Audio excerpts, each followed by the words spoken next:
ഖമഗാനി. ഖമഗാനി എന്ന് പറയുന്നത് the most popular word in Rajasthan for same നമസ്കാരം. ഞാൻ നിൽക്കുന്നത് ഉദയ്പൂറാണ്. ഉദയ്പൂർ എന്ന് പറയുന്നത് നമ്മുടെ രാജസ്ഥാനിലെ സദേൺ പാർട്ടാണ്. ഉദയ്പൂരിനെ city of lakes, city of romance എന്നൊക്കെ പറയുന്നത്. ഈ പറയുന്നത് പോലെ അത്രയും ബ്യൂട്ടിഫുള്ളാണ് ഈ ഉദയ്പൂർ സിറ്റി എന്ന് പറയുന്നത്.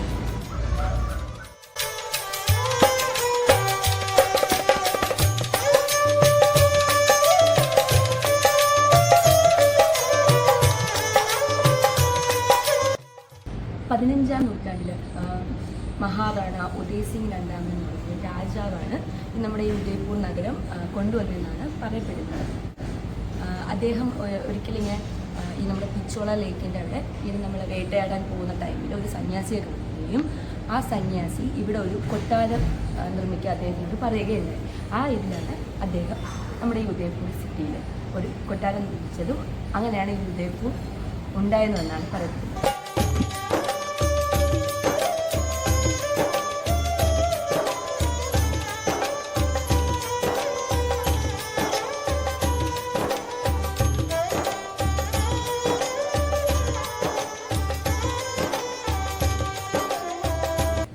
ഇതെന്ന് പറയുന്നത് ഒരു മനുഷ്യനിർമ്മിതമായിട്ടുള്ള ഒരു സിറ്റിയാണ്.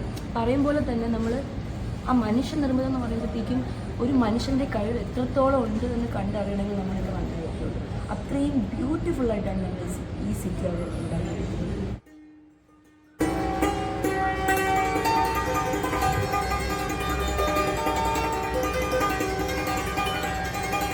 ഉദയ്പൂർ റോയൽ സിറ്റി എന്നാണ് അറിയപ്പെടുന്നത്. കാണുന്നത് പോലെ തന്നെയാണ് നമ്മൾ ഒരുപാട് കൊട്ടാരങ്ങളും എല്ലാം ചേർന്ന ഒരു ഇതാണ് ഉദയ്പൂർ എന്ന് പറയുന്നത്. ഒരുപാട് ചരിത്രം പറയാനുണ്ട് നമ്മുടെ ഈ ഉദയ്പൂർ. ഒരുപാട് തടാകങ്ങളും ആരവല്ലി പർവ്വത നിലകളും എല്ലാം കൂടെ ചേർന്ന ഒരു ബ്യൂട്ടിഫുൾ ആയിട്ടുള്ള പ്ലേസാണ് ഉദയ്പൂർ. പിന്നെ സ്റ്റേയുടെ കാര്യം, സ്റ്റേയൊക്കെ നമ്മുടെ ഇഷ്ടമാണ്. ഇപ്പം ഹോട്ടൽസ് ആണെങ്കിൽ അത് നോക്കാം, അല്ലാതെ വേറെ എന്തെങ്കിലും ആണെങ്കിൽ അത് നോക്കാം. പക്ഷേ ഞാൻ പറയുന്നതെന്ന് വെച്ചാൽ ചില സ്ഥലങ്ങളുണ്ട് അവിടെ നമുക്ക് ഏറ്റവും കൂടുതൽ നമ്മൾ ഇമ്പോർട്ടൻസ് കൊടുക്കേണ്ടത് സ്റ്റേക്ക് ആയിരിക്കും. ചിലർക്ക് നമുക്ക് ഹോട്ടൽസിലാണെങ്കിലും നമുക്ക് ഹോട്ടൽസിൽ നിന്നുകൊണ്ടുള്ള സ്ഥലങ്ങൾ കാണാൻ പറ്റും. പക്ഷെ ചിലത് അങ്ങനെയല്ല, ചിലത് സ്റ്റേ ആണ് ഏറ്റവും കൂടുതൽ ഇമ്പോർട്ടൻസ് കൊടുക്കേണ്ടത്. അങ്ങനെ ഒരു പ്ലേസാണ് ഉദയ്പൂർ എന്ന് പറയുന്നത്. ഉദയ്പൂർ എല്ലാ സ്റ്റേയും, അതായത് ആളുകളെ ആകർഷിക്കുന്ന എല്ലാ സ്റ്റേസും എങ്ങനെയെന്ന് വെച്ചാൽ കൊട്ടാരങ്ങളാണ്. പണ്ടത്തെ കൊട്ടാരങ്ങളെയാണ് അവരിന്ന് സ്റ്റേ ആയിട്ട് കൺവേർട്ട് ചെയ്തിരിക്കുന്നത്. നമ്മൾ നിൽക്കുന്നത് ജഗത് നിവാസ് എന്ന് പറയുന്ന ഒരു പാലസിലാണ്. ഈ ജഗത് നിവാസ് പാലസ് എന്ന് പറയുന്നത് 17ാം നൂറ്റാണ്ടിൽ ഉണ്ടായിരുന്ന ഒരു ഹവേലിയാണ്. ഹവേലി എന്ന് പറയുമ്പോഴത്തേക്കും മാളിക. ഈ പാലസ് എന്ന് പറയുന്നത് മൊത്തം ഒരു വൈറ്റ് കളറാണ്. അതുകൊണ്ട് തന്നെ ഭയങ്കര ഭംഗിയാണ്. ഇതിന്റെ പിറകിൽ കാണുന്നത്, അതായത് കിഴക്ക് ഭാഗത്ത് കാണുന്നത് പിച്ചോള ലേക്കാണ്. പിന്നെ ഇതിന്റെ മുറികൾ എന്ന് പറയുന്നത് നമ്മുടെ ഈ രാജസ്ഥാന്റെ പണ്ടത്തെ ആ ഒരു കൾച്ചർ എടുത്തു കാണിക്കുന്നുണ്ട്.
ഇതാണ് നമ്മുടെ റെസ്റ്റോറൻറ്റ്.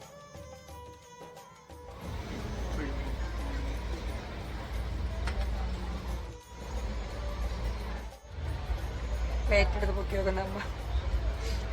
ഞാൻ അമ്മേടെ ഫോട്ടോ വീഡിയോ എടുക്കുമ്പോൾ അമ്മ എന്തെങ്കിലും ചെയ്യുമെന്ന് പ്ലേറ്റ് കൊടുക്കും, അല്ലെങ്കിൽ പ്ലേറ്റ് എടുക്കും.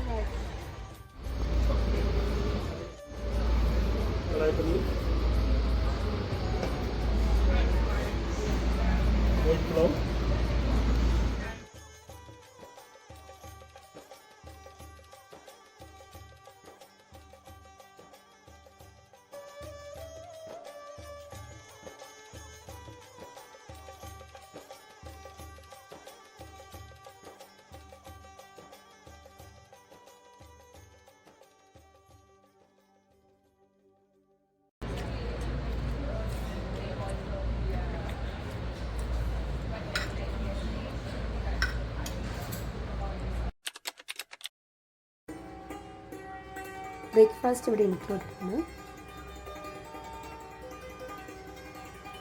രാത്രിയുള്ളതിനേക്കാൾ രാവിലെ വരുന്ന കുറച്ചും കൂടി ഭംഗിയായിട്ട് തോന്നിയത് ഫുഡ് കഴിക്കുമ്പോൾ നമ്മളിങ്ങനെ പുറത്തോട്ടൊക്കെ നോക്കിയിരുന്ന് ഇങ്ങനെ ഇതുപോലത്തെ സ്ഥലങ്ങളിലൊക്കെ ഇരുന്ന് കഴിക്കുമ്പോൾ പ്രത്യേക ഒരു വൈബാണ്. അമ്മയെ കൊണ്ട് വാക്സിൻ തീറ്റിക്കുക എന്നതായിരിക്കും ലക്ഷ്യം. ഉണ്ട്.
നമ്മുടെ ഈ പാലസിന്റെ ഒരു പ്രത്യേകത എന്ന് പറയുന്നത് ഇവിടെ ഏറ്റവും തൊട്ടടുത്താണ് സിറ്റി പാലസ് എന്ന് പറയുന്നത്. സിറ്റി പാലസ് ആണ് നമ്മുടെ ഈ ഉദയപൂരിന്റെ ഏറ്റവും ആകർഷണമായ ഒന്ന്. സിറ്റി പാലസ് നമ്മളവിടെ നിന്ന് ഭയങ്കര അടുത്താണ്. പക്ഷേ റോഡുകളൊക്കെ വളരെ ചെറുതായതുകൊണ്ട് വണ്ടികളും വരുന്നുണ്ട്, അതുകൊണ്ട് നടക്കാൻ കുറച്ച് പാടുണ്ടായിരുന്നു. ഉദയപൂർ എന്ന് പറയുന്നത് വെനീസ് ഓഫ് ദ ഈസ്റ്റ് അല്ലെങ്കിൽ സിറ്റി ഓഫ് ലേക്സ് എന്നൊക്കെയാണ് അറിയപ്പെടുന്നത്. ഇതൊരു ഫാസിനേറ്റിംഗ് സിറ്റിയാണ് ഇൻ രാജസ്ഥാൻ. ആൻഡ് അതിൻ്റേതായിട്ടുള്ള ഒരു കൾച്ചറൽ ആൻഡ് നാച്ചുറൽ ഹെറിറ്റേജ് ഒക്കെ ഉണ്ട്. ഒരു 9:30 മണി തൊട്ട് വൈകുന്നേരം 5:30 മണി വരെയാണ് എൻ്റെ വിസിറ്റിംഗ് ടൈം എന്ന് പറയുന്നത്. പിന്നെ എൻട്രി ഫീ എന്ന് പറയുമ്പോഴത്തേക്കും 30 എന്തോ രൂപയാണുള്ളത്. നമുക്ക് ഗൈഡും അവൈലബിൾ ആണ്. 500 രൂപയൊക്കെ കൊടുത്ത ഒരു ഗൈഡിനെയൊക്കെ കിട്ടി നമുക്ക് കാര്യങ്ങളൊക്കെ പറഞ്ഞിട്ടും ഡീറ്റെയിൽഡ് ആയിട്ട്. ചുമ്മാ കാണുന്നതിന് എന്തെങ്കിലുമൊക്കെ മനസ്സിലാകാൻ വേണ്ടിയിട്ട് നമ്മളും ഒരു ഗൈഡ് ചൂസ് ചെയ്തിട്ടുണ്ടായിരുന്നു.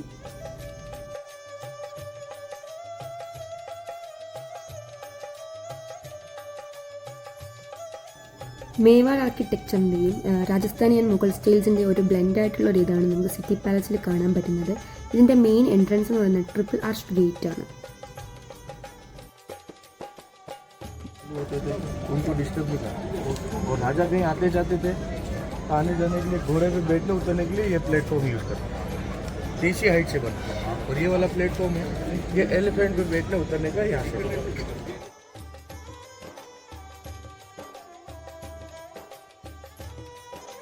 ഹിസ്റ്ററി ഓഫ് സിറ്റി പാലസ് എന്ന് പറയുമ്പോഴത്തേക്കും അത് കിങ്ഡം ഓഫ് മേവാറുമായിട്ട് അസോസിയേറ്റ് ചെയ്തിട്ടുണ്ട്. അതെന്ന് പറയുന്നത് ഒരുപാട് ക്യാപിറ്റൽ ചേഞ്ച് ചെയ്തിട്ടുണ്ട് അപ്പോഴത്തെ ഭരണകാലത്തെ റൂളേഴ്സിൻ്റെ ഇതിലൂടെ. AD 568 മഹാറാണ ഗുഹിലാണ് ആദ്യമായിട്ട് നാഗ്ദയിൽ ക്യാപിറ്റൽ സ്ഥാപിച്ചത്. പിന്നീട് അത് 8ാം നൂറ്റാണ്ടായപ്പോഴത്തേക്കും സിസോദിയാസിൻ്റെ ഭരണത്തിൽ ചിറ്റോറിലോട്ട് മാറ്റി. പിന്നീട് 1537 നമ്മുടെ ഈ മേവർ കിങ്ഡം എന്ന് പറയുന്നത് നമ്മുടെ മഹാറാണ ഉദയ് സിംഗ് രണ്ടാമൻ്റെ കൈകളിൽ വരികയും മുഗൾസുമായിട്ടുള്ള യുദ്ധത്തിൽ അവിടെ ചിറ്റോർ ഫോർട്ട് നഷ്ടപ്പെടുന്ന ആയപ്പോഴത്തേക്കും അദ്ദേഹം എന്ത് ചെയ്തെന്ന് വെച്ചാൽ ഒരു പുതിയ ക്യാപിറ്റൽ, അദ്ദേഹത്തിൻ്റെ രാജ്യത്തിന് വേണ്ടിയിട്ട് പുതിയ ക്യാപിറ്റൽ ലേക്ക് പിച്ചോളയുടെ അടുത്ത് സ്ഥാപിക്കുകയുണ്ടായി. ഉദയ്പൂരിലെ ഈ സിറ്റി പാലസിൻ്റെ ഇതെന്ന് പറയുന്നത് മഹാറാണ ഉദയ് സിംഗ് രണ്ടാമൻ്റെ ഭരണത്തിലാണ് നിർമ്മിച്ച് തുടങ്ങിയത്. പിന്നീട് അത് അദ്ദേഹത്തിൻ്റെ പിൻഗാമികൾ അതിനെ മെച്ചപ്പെടുത്തുകയാണ് ചെയ്തത്. മഹാറാണ ഉദയ് സിംഗ് രണ്ടാമൻ്റെ മരണശേഷം അദ്ദേഹത്തിൻ്റെ മകൻ മഹാറാണ പ്രതാപ് ഉദയ്പൂർ ഏറ്റെടുത്തു.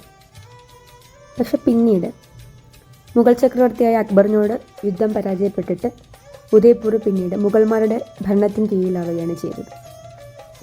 അന്നത്തെ കാലത്ത് യൂസ് ചെയ്തിരുന്ന പല ആയുധങ്ങളും നമുക്കിവിടെ കാണാൻ പറ്റും. പല ടൈപ്പ് ആയുധങ്ങൾ നമുക്കിവിടെ കാണാൻ പറ്റി. ഡൈനിങ് ടേബിളിൽ പോലും ഒരു ആയുധം യൂസ് ചെയ്യുന്നുണ്ടായിരുന്നു.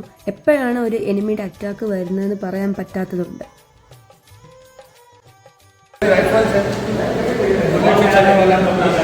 वो अंग्रेजों के आने के बाद क्या, ये अंग्रेजों के आने के लिए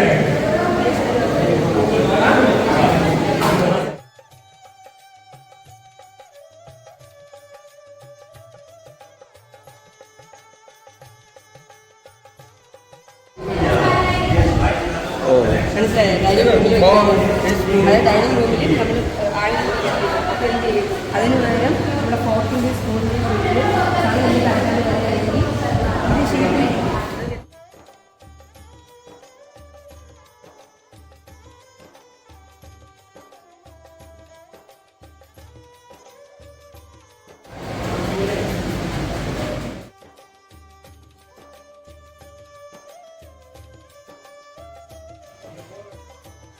സ്റ്റെപ്പ് എന്നൊക്കെ പറയുമ്പം കുത്തിനുള്ള സ്റ്റെപ്പായിരുന്നു, കാരണമൊക്കെ ഭയങ്കര പാടായിരുന്നു. അതുകൊണ്ട് അമ്മ കുറച്ച് മുകളിലോട്ട് കയറിട്ട് പിന്നെ അവിടെ കുറച്ച് നേരം റെസ്റ്റ് എടുത്തു. പിന്നെ നമ്മളാണ് പോയി കണ്ടതെല്ലാം.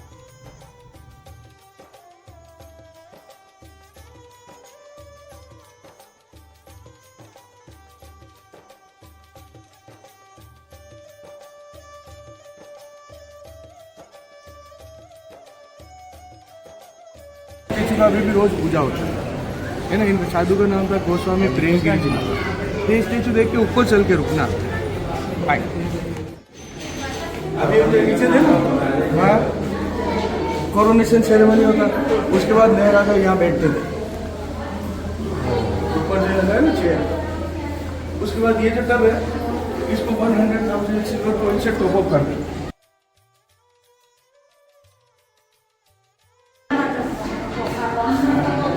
और लोग जो है ना बड़ा गेट पे लगते हैं. എന്തെങ്കിലും നടക്കുകയാണെങ്കിൽ മുകളിലിരുന്ന് റാണിമാർക്ക് അത് കാണാൻ വേണ്ടിയിട്ട് രാജാവ് ഉണ്ടാക്കിയ ഒരു ഐഡിയ ആണ് ഇതെന്ന് പറയുന്നത്. ആദ്യം ചെറിയ ഹോളായിരുന്നു, പിന്നീട് ആ ഹോളിൻ്റെ വലിപ്പം കൂടി കുറച്ചും കൂടെ വിസിബിൾ ആവുന്ന രീതിയിൽ അത് ഉണ്ടാക്കിയെടുക്കുകയാണ് ചെയ്തത്.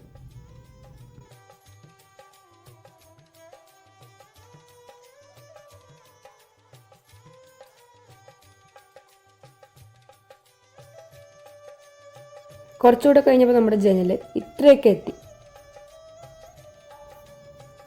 അന്നത്തെ റാണിമാർക്ക് പുറത്തിറങ്ങി ഒന്നും കാണാനുള്ള അനുവാദം ഉണ്ടായിരുന്നില്ല. അങ്ങനെ റാണിമാരുടെ പരാതിയെ തുടർന്നാണ് രാജാവ് ഇങ്ങനൊരു ഐഡിയ ഉണ്ടാക്കിയെടുത്തത്.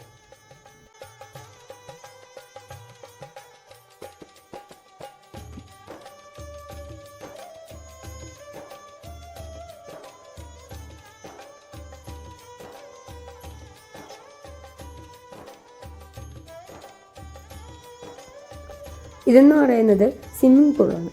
ഇവിടെയാണ് രാജാവ് ഹോളി ഫെസ്റ്റിവലൊക്കെ സെലിബ്രേറ്റ് ചെയ്തിരുന്നത് ആണുങ്ങളുടെ കൂടെ.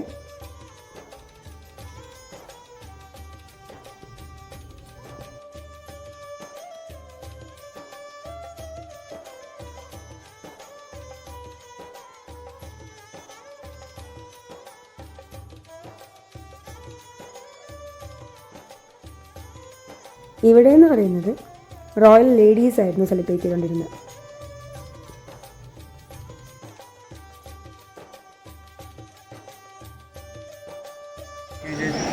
जो मैसेंजर पिजन होते थे उसका है.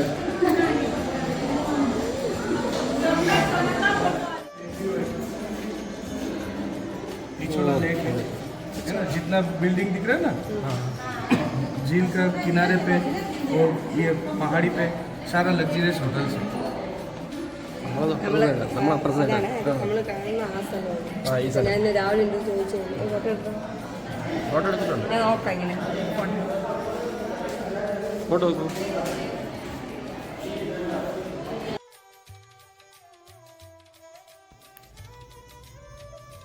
ഇദ്ദേഹം എന്ന് പറയുന്നത് 1884 തൊട്ട് 1890 വരെ ഭരിച്ചിരുന്ന ഒരു രാജാവാണ്. അന്നത്തെ കാലത്ത് അവിടെ വിസിറ്റ് ചെയ്യാൻ വരുന്ന പല ബ്രിട്ടീഷ് ഗസ്റ്റുകളൊക്കെ വന്ന് അദ്ദേഹം അവരോടൊന്നും ഒരു ഫോട്ടോ പോലും എടുക്കില്ലെന്നാണ് പറയപ്പെടുന്നത്. है ना। तो और इन्हीं के शासन रूलिंग टाइम के दौरान क्या है, अपना दिल्ली को इंडिया का कैपिटल घोषित किया गया और जॉर्ज फिर जो थे इंग्लैंड के राजा उनको एम्परर ऑफ इंडिया घोषित किया। इस अवसर पे जो सेरेमनी हुआ दिल्ली में, तो अंग्रेजों ने सारे जितने राजा थे उस समय सबको बुलाया, लेकिन ये नहीं हुआ। इनका चेयर वहाँ पे ऐसा रखा हुआ था, वो खाली रहा। तो अंग्रेजों का बहुत बड़ा इंसल्ट हुआ, तो उन्होंने ये चेयर यहाँ पे भेज दिया।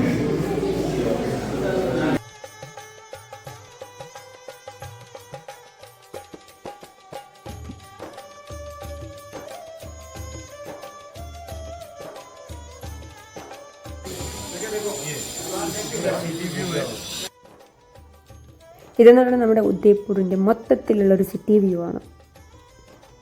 ഫുൾ വൈറ്റ് കളർ, അതുകൊണ്ട് തന്നെയാണ് ഇതിന് വൈറ്റ് സിറ്റി എന്ന് പറയപ്പെടുന്നത്.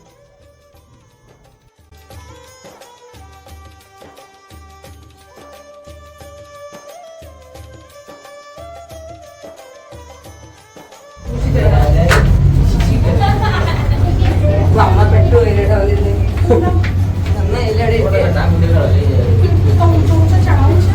അമ്മയ്ക്കങ്ങനെ താല്പര്യമൊന്നുമില്ല പുരാണം കേൾക്കാൻ. सेलिब्रेशन होता है तो यहाँ के देखते हैं, और उनके लिए देखो अंदर डोरी बना है, पेन लगा हुआ।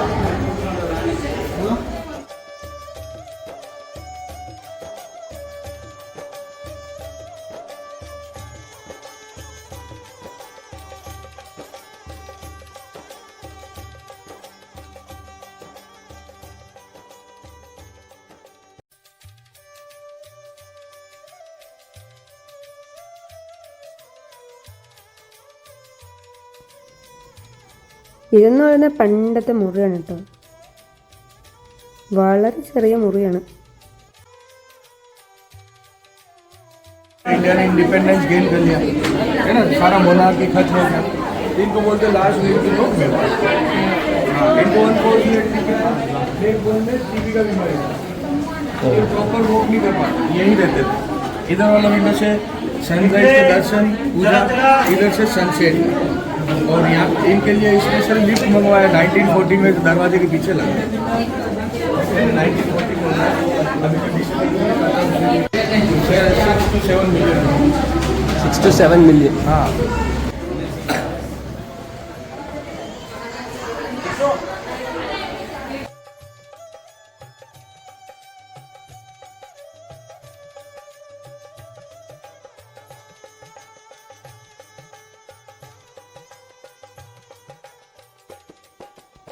ഇതെന്ന് പറയുന്നത് രാജാവിന് വേണ്ടിയിട്ടുള്ള സിറ്റിംഗ് അറേഞ്ച്മെൻ്റ് ആണ്. ഇവിടെ ഇങ്ങനെ ഇരുന്നാണ് അദ്ദേഹം ഭക്ഷണമൊക്കെ കഴിച്ചുകൊണ്ടിരുന്നത്.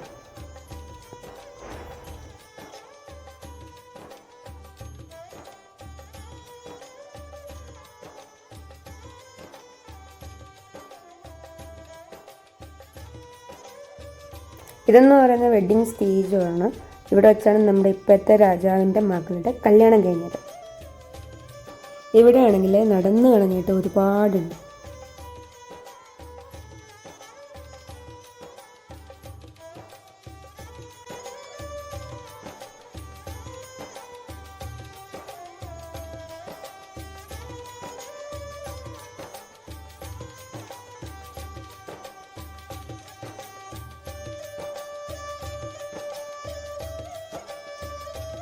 ഇതെന്ന് പറയുന്നത് അന്നത്തെ കാലത്തെ മേക്കപ്പ് ബോക്സാണ്.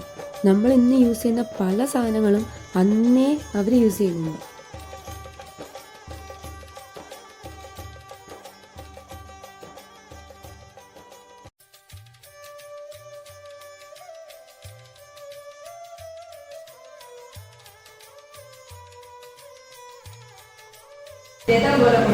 നമ്മളാ കോവിലിൽ ഉത്സവത്തിൽ കൊണ്ടുപോയി. ഇവിടുത്തെ രാജാവിന്റെ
എല്ലാം കണ്ടിട്ട് നമ്മൾ പുറത്തിറങ്ങി. നെക്സ്റ്റ് നമ്മൾ പോയത് ജഗ്മന്ദിറിലോട്ടാണ്. നമ്മളത് ബോട്ടിലാട്ടും പോകുന്നത് പിച്ചോള ലേക്കിലൂടെയാണ് പോകുന്നത്. നമ്മൾ ഈ പിച്ചോള ലേക്ക് എന്ന് പറഞ്ഞാൽ മാൻമെയ്ഡ് ലേക്കാണ്. അതിൻ്റെ നടുവിൽ വരുന്ന ഒരു പാലസാണ് ജഗ്മന്ദിർ എന്ന് പറയുന്നത്. ലേക്ക് ഗാർഡൻ പാലസ് എന്നും അത് അറിയപ്പെടുന്നുണ്ട്. ലോകത്തിലെ ഏറ്റവും റൊമാൻറ്റിക് ആയിട്ടുള്ള ഒരു സ്ഥലമായിട്ടാണ് ജഗ്മന്ദിർ പാലസ് അറിയപ്പെടുന്നത്.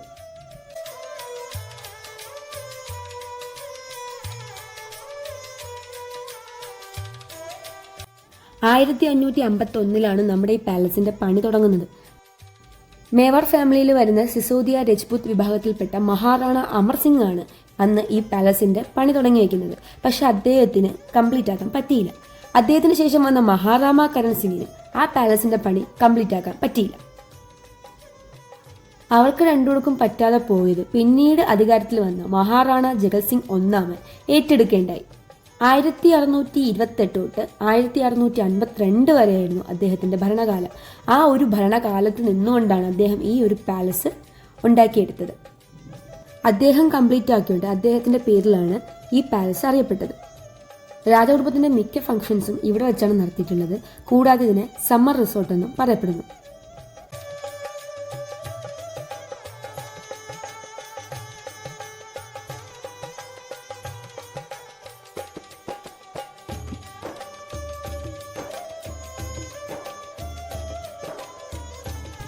ഇവിടെ വന്നു കഴിഞ്ഞാൽ ഒന്നീ സൺസെറ്റ് അല്ലെങ്കിൽ സൺറൈസ് എങ്കിലും കാണണമെന്നാണ് പറയുന്നത്. കാരണം ഇവിടുത്തെ സൺറൈസിനും സൺസെറ്റിനും എന്തോ ഒരു പ്രത്യേകതയുണ്ട്. എല്ലാ കാഴ്ചകളും കണ്ടിട്ട് നമ്മൾ നമ്മുടെ പാലസിലോട്ട് തിരിച്ചു വന്നു. ജഗത് നിവാസ് പാലസ് നൈറ്റ് ഇങ്ങനെയാണ്.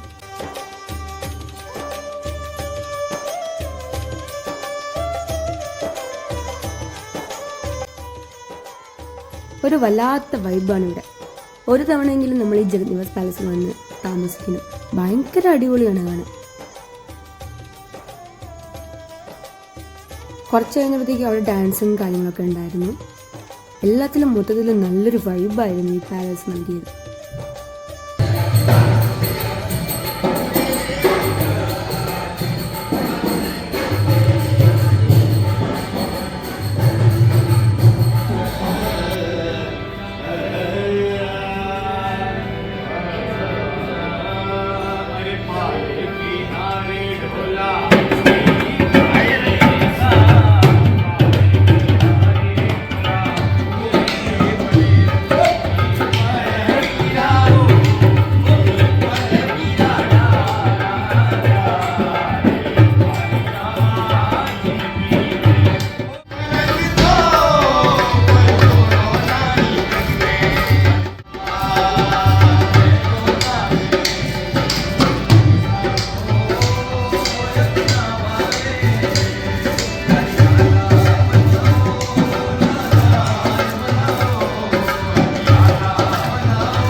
നമ്മുടെ റൂഫ് ടോപ്പ് റെസ്റ്റോറൻ്റാണ്. നൈറ്റ് നമ്മൾ ഡിന്നർ അവിടെ ഇരുന്നെന്ന് വെച്ചാൽ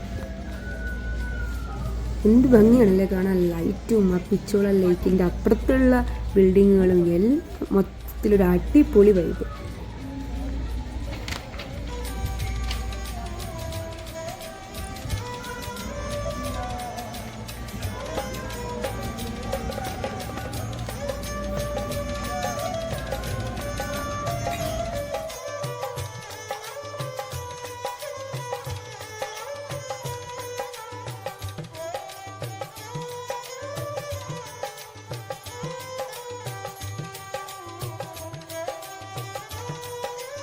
രാജസ്ഥാനിൽ എനിക്ക് ഏറ്റവും ഇഷ്ടപ്പെട്ട ഒരു സ്ഥലമായിരുന്നു ഉദയ്പൂർ എന്ന് പറയുന്നത്. പ്രത്യേകിച്ച് നമ്മുടെ ഈ ജഗന്നാഥ് പാലസ്.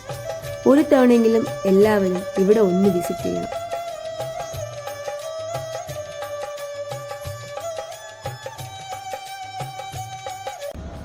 ഞാൻ ആദ്യമേ പറഞ്ഞില്ലേ നമ്മുടെ ഈ പാലസ് എന്ന് പറയുന്നത് ഹവേലി ആയിരുന്നു. ഇവിടെയുള്ള എല്ലാ പാലസുകളും ഒരു ഹവേലിയാണ്.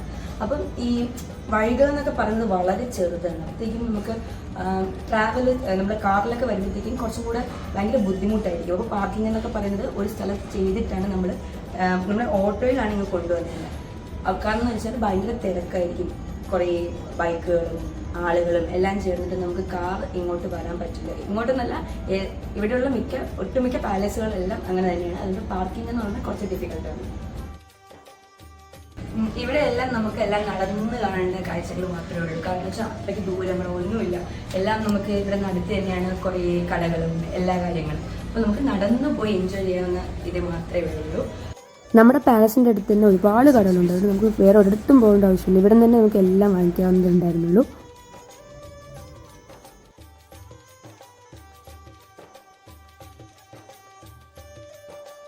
രാജസ്ഥാനിൽ എനിക്ക് ഏറ്റവും ഇഷ്ടപ്പെട്ട പ്ലേസ് ആയിരുന്നു ഉദയ്പൂർ എന്ന് പറയുന്നത്.